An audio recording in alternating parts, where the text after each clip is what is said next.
Hey everybody, welcome to Britpop's React. The top 10 times that us Brits tried to copy you in America but failed.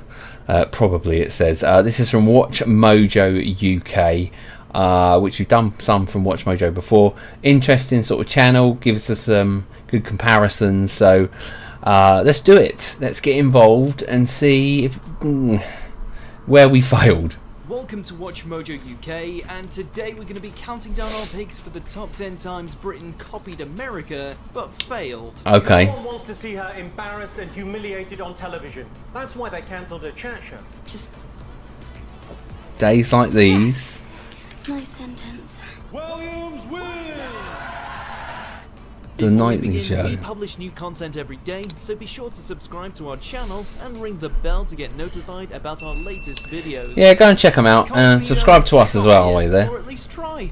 For this list, we'll be looking at the times the UK took its cues from its younger cousins across the pond to mostly unflattering results. This is just one instance where we should realise we do things our way and excel at it.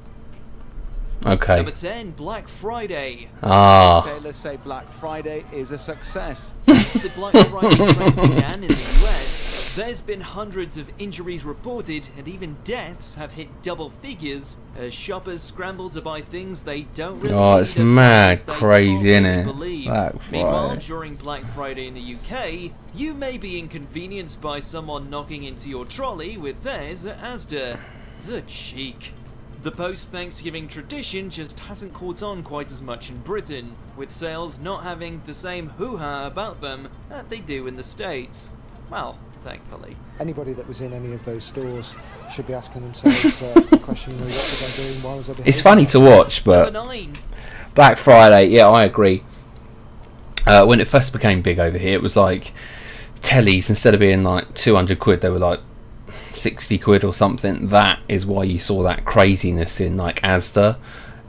Massive queues outside, people just pushing, it's just ridiculous. Now that's not happened so much, to be fair. Black Friday is a bit of a not a dud, but the deals, I think the places are cottoned on now in the UK to say, well, why are we waiting until Black Friday? We'll just do it, because obviously it's more linked to the US Thanksgiving, and you got Black Friday and everything else. But for us, it's just like, well, the shops are already putting their Black Friday deals out already, like now in November, early November. So it doesn't have the same meaning in the UK as it does in the and that is true, 100% true. But it doesn't stop everybody. Oh, Black Friday deals, and every single company emailing you. I mean, on Black Friday, I'll probably get 10 times more emails than I do any other day. But there you go. I agree with that. Like these. Eric Foreman, Days like these, okay. person I've ever met. No, I wouldn't go as yes I am. That 70s show lasted an impressive 8 seasons and a whopping 200 episodes in the US. Okay. Its UK remake, Days Like These, lasted a measly 10 episodes, not even being successful enough to see out its first series of 13 episodes. Yes, but if my dad catches me nicking poos, he will kill me. Eric, I'm willing to take that risk. Despite having the same characters, stories, and even dialogue in most cases, the show simply never caught on with British audiences, with most preferring the original. And while the American version introduced future stars such as Ashton Kutcher and Mila Kunis, the British incarnation gave us, Just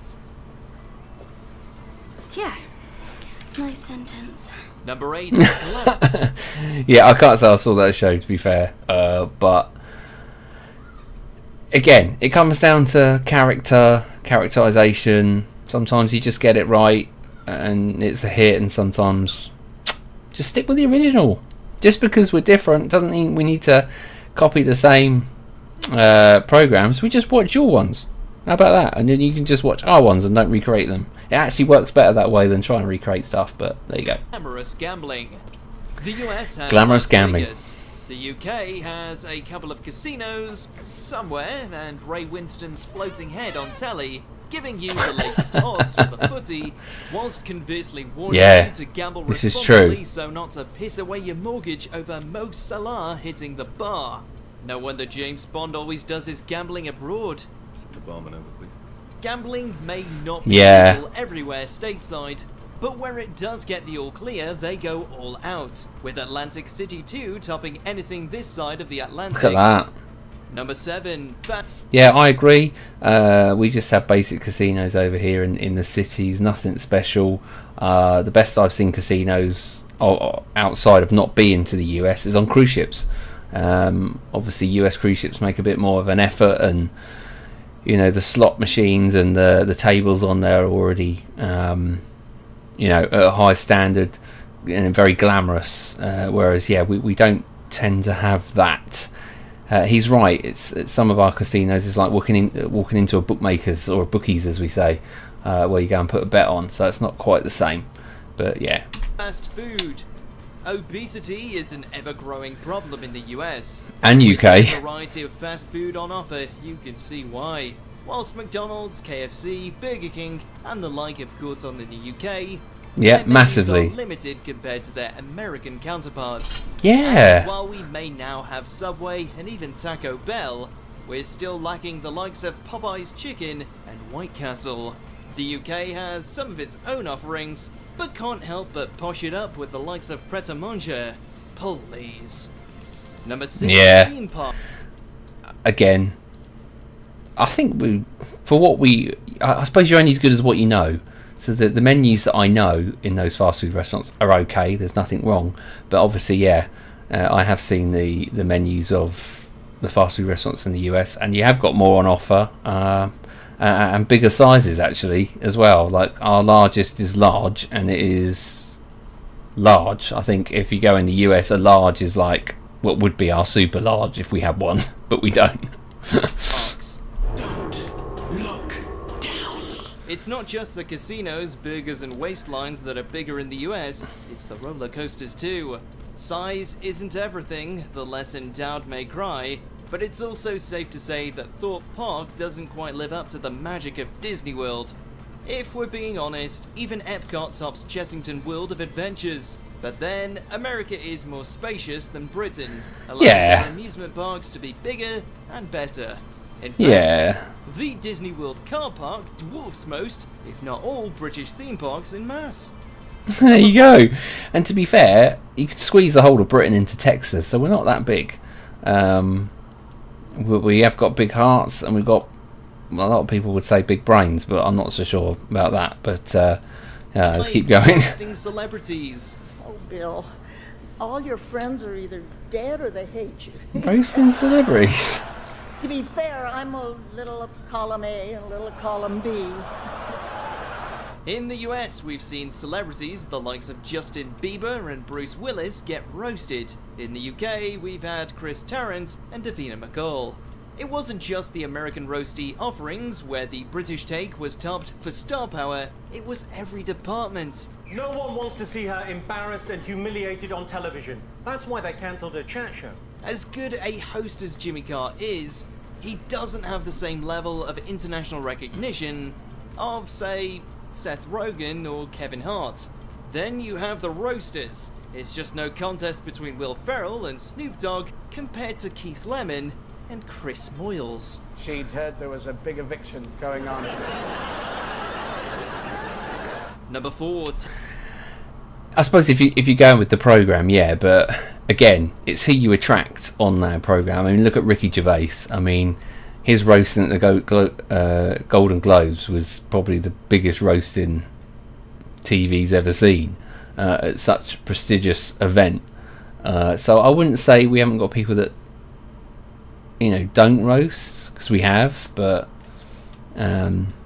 yeah, maybe as copying show to show, yeah, probably not the right clientele, should we say. Televised debates. Televised political debates have been an American tradition since the 1960s, all part of turning presidential campaigns into entertainment. You have to ask yourself at home, why This bloke is a complete idiot. The UK joined the fray in 2010, then half Looks like an idiot, sounds like an idiot, is an idiot. Of course, don't have quite as big personalities as their American contemporaries. If Theresa May hadn't turned down Jeremy Corbyn for a debate back in 2019, it probably wouldn't have had all the drama and pomp that Trump versus Hillary had anyhow. Donald supported. That was hilarious, wasn't it? Wrong. That is absolutely wrong. Proved over and over again. Wrong. He actually advocated for the actions we took in Libya. Perhaps we could spice up the format and have them battle it out in Thunderdome. Number 3. Thunderdome. Yeah, again, debates. I mean, it's quite I would say it's a fairly new thing for us in the UK over the last, what, 10 years. And yeah, it is very British. They all run over their time. It can be, I don't know, I think the debates actually show them up as like their mentality of like school children. I mean, it's embarrassing, isn't it? Because we're all adults at the end of the day, but when it comes to debates and stuff like that, it can get very, very childish. But there you go. 90s pop punk. I mean, copying America for 90s pop punk. Interesting. Where'd you get these from? Britain invented genuine punk, then McFly America turned it into brightly coloured skater punk, and then the UK turned Green Day into McFly and Busted. Outside of that, there's not too many you probably would have heard of. Whereas the US had groups like Blink-182, Green Day, and countless more that helped supply the soundtrack of many a teen's upbringing, and for many American Pie movies. The American pop-punk bands were cool, which isn't an adjective you would find sharing a sentence with McFly and Busted. Number 2. Yeah, but again, you know, you had it all geared up. MTV, the push of all that. We sort of copied it, but yeah, you wouldn't have heard about it because our bands wouldn't have got on your shows, and we had nothing like that in the UK. So, yeah, no. The late night talk show. All right, okay. The late night talk show. Williams wins.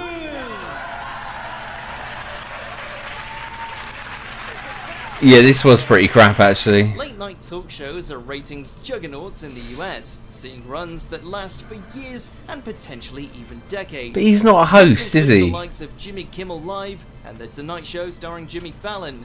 Hell, even Blighty's own James Corden has got in on the act in the States with The Late Late Show with James Corden. Hello everyone, I know what you're thinking. You're like, oh look, Andy Richter's got his own show. Welcome to the Late Late Show, everybody. The Nightly Show was Britain's answer to those, featuring a rotating slate of hosts from David Williams to John Bishop. It didn't manage to pull in enough viewers for a second series. Right. The Twitter, okay, next week, because I will be slagging you off. Number 1, cartoons aimed at adults. He's a bug! My boy's a bug! How can anything, for cartoon-wise, match The Simpsons? I'm not even sure what we've even attempted here in Britain. But I haven't even watched. I wouldn't have watched it, I guarantee that. Damn you! A bug! The US have given the world adult cartoons that are not only some of the greatest animated series of all time, but some of the greatest series ever.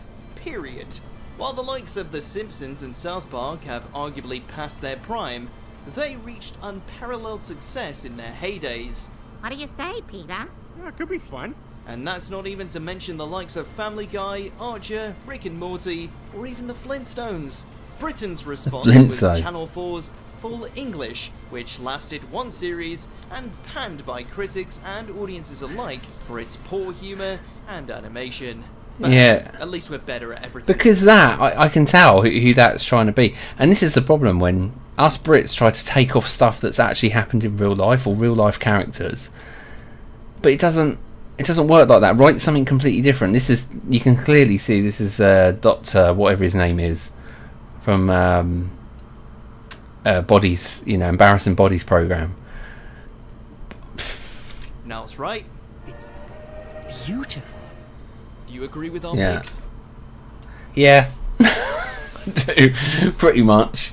Your fast food, I don't know, they're the same brand at the end of the day, do the same thing. But yeah, you're probably right on the rest of them, to be fair.